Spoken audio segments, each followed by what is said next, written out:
சிறுவாணி இலக்கிய திருவிழாவிற்கு என்னை அழைத்து பேசக்கூடிய நல்ல வாய்ப்பினை ஏற்படுத்தி கொடுத்த ஒருங்கிணைப்பாளருக்கு என்னுடைய நன்றியையும் வணக்கத்தையும் தெரிவித்துக் கொள்கின்றேன். எதிரிலே வீற்றிருக்கின்ற அருமை எழுத்தாளர் நண்பர்களே, கல்லூரி பேராசிரியர்களே, அன்பு மாணவ செல்வங்களே, மாணவிகளே, மாணவர்களே, உங்கள் அனைவருக்கும் என்னுடைய அன்பான வணக்கம். நம்முடைய கொங்கு மண்ணினுடைய சிறந்த எழுத்தாளர்களான நம்முடைய அருமை எழுத்தாளர் சுப்ரபாரதி மணியன் அவர்கள் வந்திருக்கின்றார்கள். அவர்களுக்கு என்னுடைய வரவேற்பும் வாழ்த்துக்களும். அன்பான மாணவர்களே, பெரியோர்களே, ஆசிரியர் பெருமக்களே, இந்த கொங்கு மண் என்பது 2000 ஆண்டுகள் வரலாற்று சிறப்பு மிக்கது. இங்கே பல குறுநில மன்னர்கள், வேளிர்கள் அரசாண்டு பெருமை பெற்றிருக்கிறார்கள். உலகின் பல்வேறு நாடுகளோடு வர்த்தக தொடர்புகளை வைத்து கொண்டிருக்கிற அருமையான ஒரு வரலாற்று சிறப்புமிக்க மண் இந்த கொங்கு மண். இது ஒரு பெருங்கடல். சிறுவாணி ஆற்றினுடைய மணல் வெளியிலே புரண்டு என் உடல் மீது படிந்த சில மணல் துகள்களை உங்கள் முன் வைக்கிறேன். ஏனென்றால் அந்த சிறுவாணி கரையில் உள்ள மணல் அளவு பெருமையுடையது இந்த கொங்கு மண். எல்லாவற்றையும் இந்த அரை மணி நேரத்தில் சொல்லிவிட முடியாது. சங்ககால தமிழ்நாடு 6 பிரிவுகளாக பிரிந்திருந்தது. துடுநாடு, சேரநாடு, பாண்டி நாடு, சோழ நாடு, தொண்டை நாடு, கொங்கு நாடு. இந்த கொங்கு நாட்டுக்கு ஒரு எல்லை உண்டு, ஒரு பழம்பாடல் உண்டு. வடக்கு பெரும்பாலை, வைகாவூர் தெற்கு, குடக்கு பொறுப்பு வெள்ளி குன்று, கிழக்கும் களித்தண்டலையாம் களித்தண்டலை மேவும் காவிரி சூழ் நாட்டு குளித்தண்டலை அளவே கொங்கு என்று ஒரு பழம்பாடல். சங்க காலத்திலே கொங்கு நாட்டுக்கு எல்லை பெருசாக இருந்தது. தெற்கு எல்லை பாண்டி நாடு, வடக்கு எல்லை மைசூரில் ஸ்ரீரங்கப்பட்டணத்தில் பாய்கின்ற காவிரி ஆறு வரை பறந்திருந்தது. மேற்கு எல்லை மேற்கு தொடர்ச்சி மலை, கிழக்கு எல்லை சோழ நாடு. இவ்வளவு ஒரு பரந்த பெரும் பரப்பு. இந்த பழைய இலக்கிய பெருமையில சொல்றதுல இப்போ தற்கால இலக்கியத்துக்கு வருவோம். தற்கால இலக்கியத்திலே கூட ஒரு பெரும் பரப்பு. சிறுகதை, நாவல், கவிதை, கட்டுரை, தத்துவம், வரலாறு என்று பல்வேறு பிரிவுகளிலே இங்கே பெருமக்கள் சாதனை செய்திருக்கிறார்கள். அவளையும் இந்த அரை மணி நேரத்தில் சொல்ல முடியாது. ஒரு சில இந்த என் உடல் மீது ஒட்டி கொண்டிருக்கிற சிறுவாணி ஆற்று மணல்னு சொன்னேன், அதை ஒரு சிறு துகள்களை உங்கள் முன் வைக்கிறேன். நம்ம நாமக்கல் கவிஞருடைய தொடங்குவோம். நாமக்கல் சொல்வார், தமிழன் என்றொரு இனமுண்டு, தனியே அவருக்கு ஒரு குணமுண்டு. தமிழன் என்று சொல்லடா, தலை நிமிர்ந்து நெல்லடா. அவர் அன்னைக்கு சொன்னார். ஆனால் இன்றைக்கு இந்திய வரலாறு என்பது தமிழ்நாட்டிலிருந்து எழுத வேண்டும், கீழடியிலிருந்து எழுத வேண்டும் என்ற நிலை இன்றைக்கு உருவாகியிருக்கிறது. புகழ்பெற்ற வரலாற்று பேராசிரியர் ரொமீலா தாப்பர் அவர்கள் கீழடியிலிருந்து இந்தியாவின் வரலாற்றை எழுதப்பட வேண்டும். இன்றைக்கு கும்பமேளாவில் இருக்கக்கூடிய கலந்துக்கிற பக்தர்களுக்கெல்லாம் சமஸ்கிருதத்தில் அறிக்கையை மொழிபெயர்த்து கொடுக்குறாங்களாம். நாடாளுமன்றத்தில் நல்ல அருமையான கேள்விகள்லாம் கேட்டாங்க. இந்த செம்மொழி தமிழுக்கு வெறும் 22 கோடி, ஆனால் அதுக்கு 600 கோடி ஒதுக்குறாங்க. இதெல்லாம் நாம் புரிஞ்சுக்கணும். உலகத்தின் முதல் மொழி என்று தமிழ் என்று வரக்கூடிய ஒரு பெருமைக்கு சொல்லலை. அறிவியல் தொழில்நுட்ப ஆராய்ச்சியின் அடிப்படையிலே, கரிம சோதனை அடிப்படையிலே இன்றைக்கு கிடைந்திருக்கிற இரும்பு பொருள்கள் 5000 ஆண்டுக்கு பழமையானது. பழைய கற்காலம், புதிய கற்காலம், செம்பு காலம், உலோக காலம் என்றெல்லாம் வரலாற்று காலத்திலே இன்றைக்கு வரலாற்றை மாற்றி எழுத வேண்டும், இரும்பு காலத்தை முதலில் வைக்க வேண்டும் என்ற நிலை வந்திருக்கிறது. அதற்கு நம்முடைய கொடுமணல், ஈரோடு பக்கத்திலே உள்ள கொடுமணல் அகழாய்வு நம்முடைய நாகரிகத்தை, பண்பாட்டை, வரலாற்றை 2000 ஆண்டுகளுக்கு 5000 ஆண்டுகளுக்கு முன்னே கொண்டு செல்லுகிறது. அவ்வளவு சீரும் சிறப்பும் வாய்ந்தது இந்த கொங்கு மண். சரி, நம்ம தற்கால இலக்கியத்துக்கு வருவோம். தமிழன் என்று சொல்லடா, தலை நிமிர்ந்து நெல்லடா, தமிழன் என்றோர் இனமுண்டு தனியே அவருக்கு ஒரு குணமுண்டு. சுதந்திரத்தை பற்றி சொல்வார், கத்தியின்றி ரத்தமின்றி யுத்தம் ஒன்று வருகுது என்று வேதாரணை உப்பு சத்தியாகிரகத்தின் போது நம்முடைய தேசபக்த நாட்டுப்பற்று தொண்டர்கள் பாடிக்கொண்டு போவதற்காக வழிநடைப்பாடலாக எழுதிருந்தது. அதில் 2 பாட்டு உங்களுக்கு சொல்கிறேன். நம்ம முத்தாய்ப்பான பாட்டு, பாரதியை பற்றி ஒரு பாட்டு எழுதுகிறார் நாமக்கல்லார். அது என்னன்னா, படிப்பறியா மிக ஏழை கிழவனேனும் பாரதியின் பாட்டிசைக்க கேட்பாராகில் துடித்தெழுந்து தன் மெலிந்த தோளை தட்டி உடுத்திருந்த கந்தல் உடை இறுக்கி கட்டி எடுத்தெறிய வேணும் இந்த அடிமை வாழ்வை இப்பொழுதே இக்கடமே என்றென்றார்த்த ஆர்ப்பாட்ட பொற்பாட்டு செய்வாள் என்றால் அப்பாட்டின் பெருமிதனை யாரே சொல்வார் என்று பாரதியை பற்றி சொல்கிறார். இன்னொன்று சொல்லணும், கம்பனை பற்றி ஒரு பாட்டு எழுதுகிறார். இந்த கம்பனுடைய ராமாயணம் இருக்கிறதே, இது ஆதியில் எழுதுந்து வால்மீகி எழுதினார். இந்த வால்மீகி எழுதுந்து ஒரு காட்டில் கிடைச்ச ஒரு பலாப்பழம் மாதிரி வச்சுக்கோங்க. இந்த பலாப்பழம் எப்படி இருக்கும்? மேலே பிசுண்டு இருக்கும், முள்ளாக இருக்கும். இந்த கம்பன் என்ன பண்ணனா, அந்த பலாப்பழத்தை மேலே இருக்கிற தோலையெல்லாம் கீறி அந்த பிசுண்டெல்லாம் எடுத்து உள்ளே இருக்கிற சொலையை எடுத்து அந்த சுளையில் தேனையும் வார்த்து தமிழ் கற்ற நூல் கற்ற நல்ல தமிழர்களுக்கெல்லாம் விருந்து வைத்தானான் கம்பன். அந்த பாட்டில் சொல்கிறார் பாருங்க, மால் கடிந்த தவமுனி வான்மீகி என்பால் வனத்திலேயே தான் கண்டு கொண்டு வந்த பரிமளிக்கும் பலவின்கனி பாருக்கின்றான். மேல் படிந்த பிசி நகற்றி மெல்ல கீறி மெதுவாக சுளையெடுத்து தேனும் வார்த்து நூல் படிந்த மனத்தவர்க்கு விருந்து வைத்தான் கம்பன் என்ற தமிழ்த்தாயர் நோற்றமைந்தான். கம்பனை தமிழ்த்தாய் தவமிருந்து பெற்றாளாம். பாரதி பற்றி சொல்லும்போது பாரதிதாசன் சொல்லுவார், தமிழுக்கு தகும் உயர்வளிக்கும் தலைவனை எண்ணி தவம் கிடைக்கையில். தமிழுக்கு தமிழரின் உயிர் நிகர் தமிழ் நிலை தாழ்ந்ததால் தமிழுக்கு உயிர்வளிக்கும் தலைவனை எண்ணி தவம் கிடைக்கையில் இலகு பாரதி புலவன் தோன்றினான் என்று பாவேந்தர் சொல்லுவார். அந்த மாதிரி நம்ம நாமக்கல் என்ன சொல்லுவார், தமிழ்த்தாய் தவமிருந்து பெற்றவன் கம்பன் என்று சொல்லுகிறார். சரி, அது போகட்டும். இந்த கொங்கு நாட்டை பற்றி வரலாறு 1873 சேலம் பகடாலு நரசிம்ம நாயுடு என்பவர் எழுதியிருக்கிறார். அப்புறம் தி.ஆ. முத்துசாமி கோனார் என்பவர் எழுதியிருக்கிறார். எங்களுடைய தருமபுரி மாவட்டத்தில், தருமபுரியும் கொங்கு பகுதி சேர்ந்தது, அது வடக்கொங்கு, தருமபுரி கிருஷ்ணகிரிலாம் வடக்கொங்கு பகுதி. அந்த தருமபுரி மாவட்டத்தில் டி. கோபால் செட்டியார் என்பவர் 1933 தர்மபுரி பூர்வ சரித்திரம் என்று கொங்கு நாட்டினுடைய பகுதியினுடைய வரலாறை அவர் எழுதியிருக்கிறார். இன்னும் நிறைய பேர் இங்கே நம்முடைய ஈரோட்டில் கடியன் பாலன் வரலாறு எழுதியிருக்கிறார். நம்ம கல்வெட்டு அறிஞர் சே. ராசு, இடைப்பாடி அமுதன், அப்புறம் மயிலை சீனி வெங்கடசாமி நாட்டார், அப்புறம் மு. ஆரோக்கியசாமி போன்ற பல்வேறு இன்னமும் நிறைய இந்த தலைமுறையினர் வரலாற்றை எழுதி கொண்டிருக்கிறார். அவர்களுக்கு நம்முடைய வாழ்த்துக்கள்.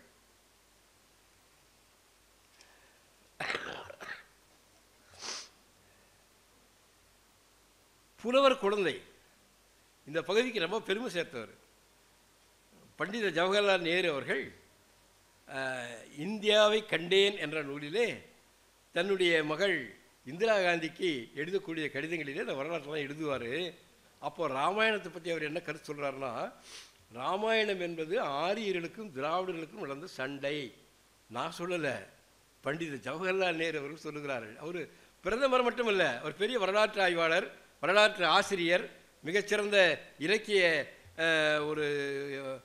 இலக்கிய நுகர்ச்சி கொண்டவர், நிறைய வாசகர், நல்ல வாசகர், நல்ல எழுத்தாளர், வரலாற்று ஆசிரியர் நேரு அவர்கள் சொல்லுகிறார். அப்போது இந்த ராமாயணத்தையும் மகாபாரதத்தையும் தமிழ்நாட்டில் புறக்கணிக்க வேண்டும், கொளுத்த வேண்டும்னு சொல்லி ஒரு கொள்கை வந்தது. அப்போ தந்தை பெரியார் அதெல்லாம் கொளுத்துறதெல்லாம் ஏற்பாடு பண்ணார். அப்போது எல்லாரும் என்ன பண்ணாங்க, ஒரு தரப்பு மகாபாரதம் ராமாயணத்தையும் கொளுத்தலாமா கொளுத்தக்கூடாது, படிக்கணும், அதில் நிறைய செய்திகள் இருக்குது தெரிஞ்சுக்கணும், அதில் வரலாற்றியல் முறைப்படி படிக்க வேண்டும் என்பது ஒரு வாதம். இது வெறும் மூட நம்பிக்கைகளையும் மக்களை எதிர்க்கிறதாகவும் மக்களுடைய பிறப்பினால் மக்களை உயிரத்தாளுடைய கற்பிக்கின்ற நூல்கள், எனவே இது எரிக்க வேண்டும் என்று வந்தது. அப்போது ராமாயணத்தில் ராமன் மோசம்னா ராவணன் சிறந்தவன் என்று ஆகிறது. எனவே ராவணனை பற்றி ஒரு காவியம் எழுதினார் புலவர் குழந்தை, ராவண காவியம்னு பேர். அவர் தமிழை பற்றி எழுதின ஒரு கவிதையை உங்களுக்கு நினைவூட்டுகிறேன். தேன் வேண்டேன் தித்திக்கும் செங்கரும்பு சுவை வேண்டேன், தேன் வேண்டேன் தித்திக்கும் செங்கரும்பு சுவை வேண்டேன், தெவிட்டா ஆண்பால் தான் வேண்டேன், ஆண்பால்னா பசுவினுடைய பால், தெவிட்டா ஆண்பால் தான் வேண்டேன், நறுங்கனியும் நறுங்கனையும் சர்க்கரையும் கற்கண்டும் தான் வேண்டேன், அறுசுவையும் கலந்ததொரு தனிச்சுவையும் நயக்க மாட்டேன், நயக்க மாட்டேன் விரும்ப மாட்டேன், நயக்க மாட்டேன், ஏன் வேண்டேன் இவையெல்லாம், இதையெல்லாம் நான் ஏன் வேண்டாம் என்கிறேன். கற்கண்டு இனிப்பு தானே, செங்கரும்பு இனிப்பு தானே, தேன் இனிப்பு தானே, பால் சுவையானது தானே, அறுசுவை உணவு சுவையானது தானே, இதையெல்லாம் ஒரு மனிதன் அனுபவிக்க வேண்டாமா? இந்த அனுபவிக்க வேண்டிய பொருள் ஏன் வேணான்னு சொல்லுவார் புலவர் குழந்தை. இதெல்லாம் தரக்கூடிய தமிழ் எங்கிட்ட இருக்குதியா? தனையொத்த தமிழ் இருக்கையிலே எல்லாமே என்னுடைய தமிழ் தருகிறது. இது இருக்கும்போது இந்த செங்கரும்பு என்ன செய்யும், இந்த அறுசுவை உணவு என்ன செய்யும், இந்த கற்கண்டு என்ன செய்யும், இந்த தேன் என்ன செய்யும் என்று சொல்லுகிறார். யாரு? நம்ம ஈரோட்டை சேர்ந்த ஓலைவரசு என்ற ஊரை சேர்ந்த நம்முடைய கொங்கு மண்ணுக்கு பெருமை சேர்த்த மிகப்பெரிய பெருங்குழுவான புலவர் குழந்தை அவர்கள். அவரும் இந்த கொங்கு மண்ணினுடைய வரலாற்றை எழுதியிருக்கிறார். ஈரோடு கவிஞர் தமிழன்பர் பெரிய கவிஞர். நம்ம சிற்பி எப்படி பெரிய மகாகவியோ அந்த மாதிரி ஈரோடு தமிழன்பன் ஏராளமாக எழுதியிருக்கிறார். ஒரு கவிதை மட்டும் உங்களுக்கு சொல்கிறேன். தமிழ் கவிதை சர்வதேச தன்மை வாய்ந்தது என்பதற்கு ஈரோடு தமிழனுடைய ஒரு கவிதை உங்களுக்கு எடுத்து காட்டுகிறேன். மைக்கேல் ஏஞ்சலோ மரண வாசலை அழகுபடுத்த போயிருக்கிறான். மைக்கேல் ஏஞ்சலோ என்பவர் மிகப்பெரிய ஓவியர். அந்த ஓவியர் மரண வாசலை அழகுபடுத்த போயிருக்கிறான். மரண வாசலை அலங்கரிக்க போனவர் மயங்கியோ மறந்தோ திரும்பவே இல்லை. அவர் எப்படி போனாலும் தெரியல. ஏமாற்றமுற்ற சரித்திர எழுதிகள், வரலாற்று ஆசிரியர், சரித்திர எழுதிகள்னா வரலாற்று ஆசிரியர்கள். இந்த வரலாற்று ஆசிரியர்கள் ஏமாற்றம் அடைந்து விட்டார்கள். அடடா, இவ்வளவு பெரிய உலக புகழ்பெற்ற ஒரு ஓவியனுடைய வாழ்க்கை இப்படி ஆகிவிட்டதே, இவனை கண்டுபிடிக்க வேண்டுமே என்று அவர்கள் ஏமாற்றமுற்றனராம். ஏமாற்றமுற்ற சரித்திர எழுதிகள் எலும்பு கூடுகளில் ஏஞ்சலோவை தேடினார்கள். விலா எலும்பெற்ற விலா எலும்பு இல்லாத ஒரே எலும்புக்கூடு ஒன்றே ஒன்று அகப்பட்டது. விலா எலும்பு இல்லாத எலும்புக்கூடு ஒன்றே ஒன்று அகப்பட்டது. அதுதான் ஏஞ்சலோ என்று. அந்த விலா எலும்பு இல்லாத ஒரு எலும்புக்கூடு கிடைச்சது பாருங்க. அந்த எலும்புக்கூடு தான் ஏஞ்சலோ என்று பிகாசோ பிரகடனம் செய்தார். பிகாசோ என்பவர் உலக புகழ் பெற்ற ஒரு ஓவியர். அப்போ இந்த தமிழ் கவிதையை கொண்டு வைக்கிறாரு. சர்வதேச இடத்துல, அனைத்துலக இடத்தில் தமிழை கொண்டு வந்து நம்முடைய ஈரோடு தமிழன்பன் அவர்கள் வைத்திருக்கிறார்கள். தமிழ்நாடன், சேலம் தமிழ்நாடன் இப்போ இல்லை. அவர் என்ன சொல்றாரு? பால் வீதி, மில்கி வேன்னு சொல்றோம் இல்லையா, பால் வீதி, பால் வீதியை தாண்டி பிரபஞ்ச வெளியிலும், பால் யூனிவர்ஸ், பால் வீதியை தாண்டி பிரபஞ்ச வெளியிலும் தன் மக்களை தேடுகிறது தமிழ் கவிதை. தமிழ் கவிதை எங்க போகுது? பால் வீதியை தாண்டி பிரபஞ்ச வெளியிலும் தேடிக்கொண்டிருக்கிறது தமிழ் கவிதை. தமிழ் கவிதை அந்த இடத்துக்கு போயிருக்கிறது என்றார். இதை பார்க்கணும். இதெல்லாம் கொங்கு மண்ணில் இருந்து சர்வதேச அளவிலே தமிழை கொண்டு செல்லுகிற பெரு முயற்சி இது.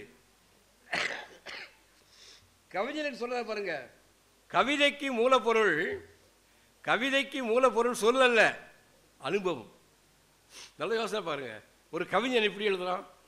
வெறும் சொல் அலங்காரத்தை வச்சு எழுதுனா அது 4 நாளைக்கு கூட நிற்காது. கேட்கறதுக்கு நல்லா இருக்கும். பட்டிமன்ற பேச்சு எப்படி கேட்கறதுக்கு நல்லா இருக்குதோ, பட்டிமன்றத்தை வெளியே வந்து விட்டனா அது வெறும் தமாஸ், வெறும் கூத்து, ஒரு கோமாளி கூத்து மாதிரி ஆகிடும். ஆனால் அனுபவம் இருக்கிறது அல்லவா? ஒரு படைப்பாளி இந்த வாழ்க்கையை பார்க்கிறான், மக்களை பார்க்கிறான், மக்களுடைய பேச்சுகளை கேட்கிறான், அவருடைய வாழ்க்கை நிலைமைகளை பார்க்கிறான், அவருடைய சுக துக்கங்களை பார்க்கிறான். இது எல்லாம் அவருடைய உள்ளத்திலே பதிகிறது. பதிந்து அதை எழுத்தாக்கி மீண்டும் மக்களுக்கே தருகிறான். அப்போ மக்களுக்கு தர்றையா? மக்களை தானே பார்த்து எழுதுற. மக்களுடைய அனுபவத்தை தானே பார்த்து எழுதுற. அப்போ மக்களுக்கு நாணயமாக தர வேண்டும் என்ற ஒரு அக்கறை இருக்கிறதெல்லாம் எழுத்தாளருக்கு. அதெல்லாம் இல்லைன்னு சொல்லலாம் ஒரு பிரிவு. அவன் தான் கலை மட்டுமே உயர்ந்ததுன்னு சொல்லக்கூடிய ஆள். ஆனால் நல்ல எழுத்தாளர் என்பவன் ஒரு சமூக அக்கறையோடு சமூகத்துக்கு திருப்பி தருகிற பொழுது சமூகத்துக்கு ஒரு பொறுப்புணர்ச்சி வேண்டும், சமூக பார்வை வேண்டும். எழுத்தாளனுக்கு சமூக பார்வை வேண்டும். ஏன்னா எழுத்தாளன் போது தனியாக ஆகாயத்திலிருந்து குதிக்கல, அவனும் இந்த மக்களில் ஒருவன் தான். உள்ளதை இல்லை என்பான் பொய்யன், இருக்கிறதெல்லாம் இல்லை இல்லைன்னு சொல்லுவான் பொய்யன். இல்லதை அல்லதை உள்ளது என்பான் புழுகன், இல்லாததெல்லாம் இருக்கிறதுன்னு சொல்லுவான் புழுகன். இருக்கிறத இல்லை என்பான் பொய்யன், இல்லாததையெல்லாம் உள்ளது என்பான் புழுகன். உண்மையை பதிப்பவன் கவிஞன். உள்ளத்தில் உண்மையொளி உண்டாயின் வாக்கினிலே ஒளியுண்டாகும். வெள்ளத்தின் பெருக்கை போல் கலைப்பெருக்கும் கவிப்பெருக்கும் மேவுமாயின் பள்ளத்தில் வீழ்ந்திருக்கும் குருடரெல்லாம் விழிபெற்று பதவி கொள்வார். இலக்கியத்தின் நோக்கம் என்ன? கீழே இருப்பவனை மேலே தூக்கி விடுவது. வள்ளுவர் சொல்றாரு, அறிவினால் ஆகுவது உண்டோ? அறிவுக்கு என்னையா? வெறும் தகவல்களை மூளையில் சேர்த்துக்கிறதா? கம்ப்யூட்டர் மாதிரி ஏகப்பட்ட தகவல்களை மூளையில் சேர்த்துக்கிறதா அறிவு அல்ல. அறிவு என்பது மனிதாபிமானமுடையது. அறிவு என்பது அன்பின் வழியது. அறிவு என்பது அடுத்தவனை நேசிப்பது. அறிவினால் ஆகுவது உண்டோ பிரிதின் நோய் தன்னோய் போல் போற்றாக்கடை. என்னையா வள்ளுவ பெருமான் உலக மக்களுக்கு ஒரு இடத்துல தமிழ் சொல்கிறான், தமிழ்னு சொல்கிறானா? ஒரு இடத்துல தமிழ்நாடுன்னு சொல்கிறானா?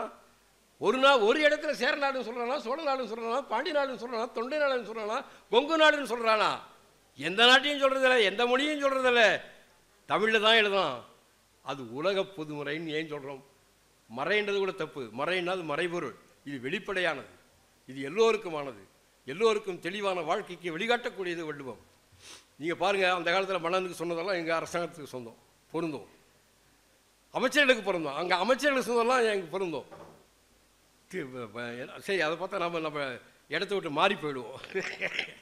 இருக்கட்டும். தமிழ்நாடன் அவர் ஒரு மிக முக்கியமானவர். இந்த கோவையில் தான் மானுடம் பாடும் வானம்பாடிகளின் விலையிலா கவிமடல் என்ற ஒரு அமைப்பு தோன்றி புது கவிதை சோதனை முறையிலே இருந்தபோது அது ஏற்பு நிலைக்கு வருகின்ற போது வானம்பாடி தோன்றுகிறது. வானம்பாடிதான் தமிழகத்தினுடைய அறிவு பரப்பிலெல்லாம், இளைஞர்களிடத்திலெல்லாம், தமிழ்நாட்டு மக்களிடத்திலெல்லாம் பரவலாக கவிதையை கொண்டு சென்றது வானம்பாடிதான். நம்முடைய கோவை ஞானி அவர்கள், நம்முடைய மாபெரும் கவிஞர் சிற்பி அவர்கள், நம்முடைய கவிஞர் புவியரசு அவர்கள், இவரெல்லாம் சேர்ந்து உருவாக்கி அமைப்புதான் வானம்பாடி. கங்கை கொண்டான் என்பவர், சக்தி கணல் என்பவர், ரோடு ரோலர் பேசுகிறதுன்னு ஒரு அருமையான கவிதை எழுதினார் அந்த வானம்பாடியில். இந்த வானம்பாடி தான் ஒரு பெரிய புரட்சியை ஏற்படுத்தியது, ஒரு பெரிய கொந்தளிப்பை ஏற்படுத்திய தமிழ் சமூகத்திலே. கலை என்பது யாருக்காக? கவிதை என்பது யாருக்காக? போராடுகிற மனிதனுக்காக, உழைப்பாளிக்காக, மக்களுக்காக, மக்களுடைய வாழ்க்கைக்காக, வாழ்க்கை நலன்களுக்காக. ஏன்னா தமிழ் சமூகம் என்பது நாற்று நடும் போதும் பாட்டு பாடுவாங்க, அவர்கள் கதிர் இருக்கும் போதும் பாட்டு பாடுவாங்க, ஏர் ஓட்டும் போதும் பாட்டு பாடுவாங்க, ஏற்றம் இறக்கும் போதும் பாட்டு பாடுவாங்க. பாட்டிலே பிறந்து பாட்டிலே வளர்ந்து பாட்டிலே மடிவது தமிழினம். இறந்தாலும் பாட்டு பாடுறாங்க. இறந்தாலும் இப்போல்லாம் தொழில்நுட்பம் வளர்ந்ததுனால நம்ம இதிலேயே கம்ப்யூட்டர்லேயே பாட்டை போட்டு அனுப்பிச்சிட்றாங்க, சாவு பாட்டு போட்டு அனுப்பிச்சிட்றாங்க. அப்போ எல்லாமே பாட்டோடு கலந்தது.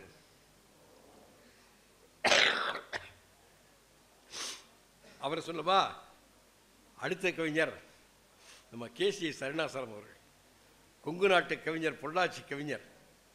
நீங்கள் உங்களுக்கு தெரிஞ்சிருக்கோம், பாதை தெரியுது பாருன்னு ஒரு படம் வந்துச்சு. அந்த படத்தில் ஒரே ஒரு பாட்டு டிஎம் சௌந்தரராஜன் பாடுவார். அந்த கவிதை பாட்டாகிற பொழுது எவ்வளவு அருமையாக இருந்தது. சின்ன சின்ன மூக்குத்தியாம், சிகப்பு கல்லு மூக்குத்தியாம், கன்னிப்பெண்ணே உன் ஒய்யாரங்கண்டு கண்ணை சிமிட்டுது மூக்குத்தியாம். ஒரு ஏழை பெண், ஒரு விவசாய பெண், ஒரு வேளாண்குடி பெண், உழைக்கிற பெண், அவளுடைய அழகை அவள் எவ்வளோ அழகாக சொல்ல பாருங்க. சின்ன சின்ன மூக்குத்தியாம், சிகப்பு கல்லு மூக்குத்தியாம், கன்னிப்பெண்ணே உன் ஒய்யாரங்கண்டு கண்ணை சிமிட்டுது மூக்குத்தியாம். கழுத்தை சுற்றியோர் அட்டியலாம், உன் கட்டளையே ஒரு பட்டியலாம். கருத்துன் உழைத்துன் மேனி கருத்திருக்கும், உழைப்பினாலே உன் மேனி வெயிலில் வேலை செய்கிறதுனாலே, நாட்டு நடுறதுனாலே, கதிர் இருக்கிறதுனாலே, நிலத்தில் வேலை செய்கிறதுனால ஒன்று உடம்பு கருத்து இருக்கும். உழைத்துன் மேனி கருத்திருக்கும், உன் ஒவ்வொரு பேச்சும் தேனாய் இனித்திருக்கும்ன்றான். என்ன அருமையான கவிதை! அவர் கவிதை சொல்றாரு, கவிதை எனக்கு ஒரு கைவாள், மார்பில் கவசம் எனக்கு வாய்மை. கவிதை எனக்கொரு கைவாள், மார்பில் கவசம் எனக்கு வாய்மை. புவியில் தீமைகள் வீழ நான் போர் செய்யும் ஓர் படை வீரன். புவியில் தீமைகள் வீழ போர் செய்யும் ஓர் படை வீரன். திருக்குறளை பற்றி சொல்றாரு பாருங்க. மேருமலை மேருமலை